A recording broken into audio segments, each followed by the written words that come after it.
Universidad Central de Venezuela, Facultad de Humanidades y Educación, Escuela de Educación, Centro Regional Bolívar. Quien tiene el gusto y el placer de acompañarles, Rafael Alexander González.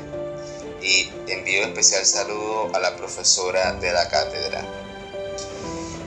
Y la cita del día de hoy es con Aristóteles, Sócrates y Platón, filósofos, en Atenas, Grecia y Esparta.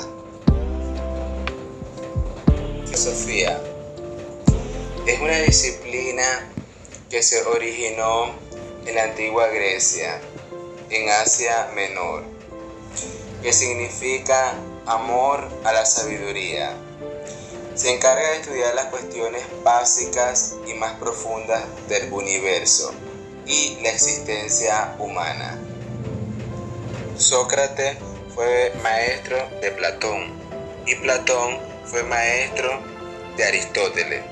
Sócrates, quien es considerado por muchos como uno de los filósofos más grandes de la historia universal. Sócrates no dejó nada escrito, pero conocemos sus ideas gracias a los documentos que escribieron sus discípulos, especialmente Platón. Sócrates dedicó una buena parte de su vida a la enseñanza de la filosofía, pero, a diferencia de los sofistas, él no lo hacía por una paga, sino porque creía que el objetivo de la educación era mejorar a las personas. Sócrates educó a sus alumnos a través de un método de enseñanza que lleva su nombre, el método socrático. Dicho método consistía en una serie de preguntas y respuestas que llevaban a los estudiantes a entender las cosas por sí solos, haciendo uso de la razón. Y es que Sócrates consideraba que la verdadera sabiduría residía en cada persona, así que solo se necesitaba un examen crítico para descubrirla. Sin embargo, las prácticas y el pensamiento crítico de Sócrates no fueron bien vistos por algunas autoridades atenienses, quienes lo acusaron de corromper a los jóvenes con sus enseñanzas y lo sentenciaron a muerte. Aunque a Sócrates le ofrecieron la posibilidad de huir, él se negó y obedeció la decisión de las autoridades. Así, en el año 399 a.C., Sócrates murió, luego de ingerir cicuta.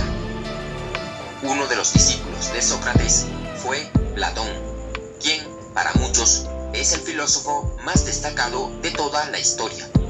Y es que su pensamiento filosófico será vital para el desarrollo de la civilización occidental y sus ideas seguirán siendo debatidas durante miles de años.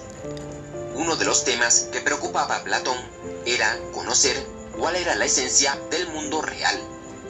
Según Platón, siempre había existido un mundo superior de ideas o formas eternas e inmutables.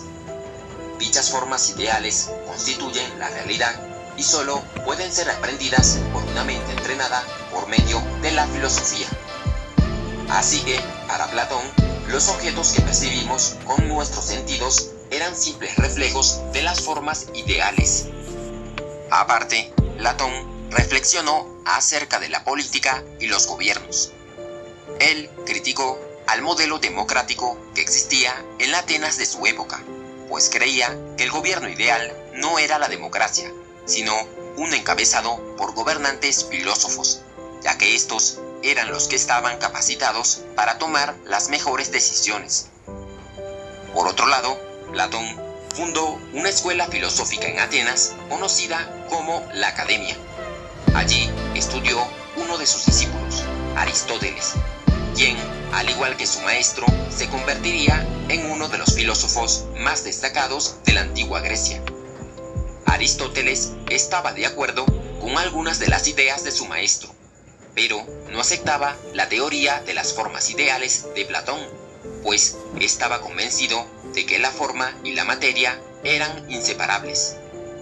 Según Aristóteles, al estudiar objetos individuales podemos percibir su forma y llegar a principios universales, pero estos no existen como un mundo superior más allá de lo material, sino que son partes de las cosas mismas. Por esta razón, el principal interés de Aristóteles era analizar y clasificar las cosas basándose en una investigación detallada. Al igual que Platón, Aristóteles reflexionó acerca de la política y el gobierno. Para él, las mejores formas de gobierno eran la monarquía, la aristocracia y el gobierno constitucional. Sin embargo, advirtió que cada una de estas formas de gobierno fácilmente podían llegar a corromperse. Por ejemplo, la monarquía se podía transformar en una tiranía, la aristocracia en una oligarquía y el gobierno constitucional podía convertirse en el gobierno de la muchedumbre.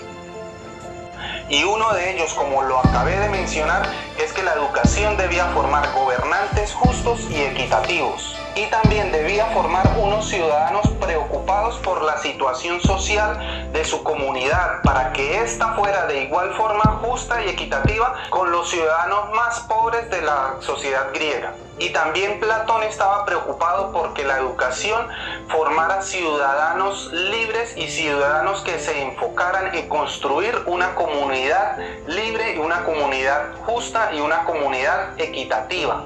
Y es también el primero que propuso que todos los ciudadanos debían formarse desde una temprana edad hasta su madurez. Para Platón la educación debía llegar hasta los 30 o los 35 años y empezando desde casi su nacimiento. Y es quizás el primero en hablar sobre la gradualidad del conocimiento y la gradualidad del aprendizaje. Es por eso que él propuso que cada vez que un niño vaya avanzando en su aprendizaje, su conocimiento o lo que se le enseña debe ser mucho más complejo. Dentro de sus propuestas también él mencionaba que la educación debía comenzar con sus padres y después seguir con los maestros. Pero también dentro de estos pilares o dentro de estas concepciones, Platón también fue el primero en mencionar que la república o los estados debían interesarse por la educación de sus ciudadanos. Y es gracias a Platón que en nuestro tiempo actual la educación es un derecho de todas aquellas personas que viven en una república. En su sistema educativo también hay otro hecho importante o interesante que tiene mucha relevancia con la educación actual, pues fue Platón el que propuso que se debía enseñar y educar el cuerpo y enseñar y educar a la mente. De ahí proviene el dicho de cuerpo sano, mente sana. Esto fue propuesto por Platón.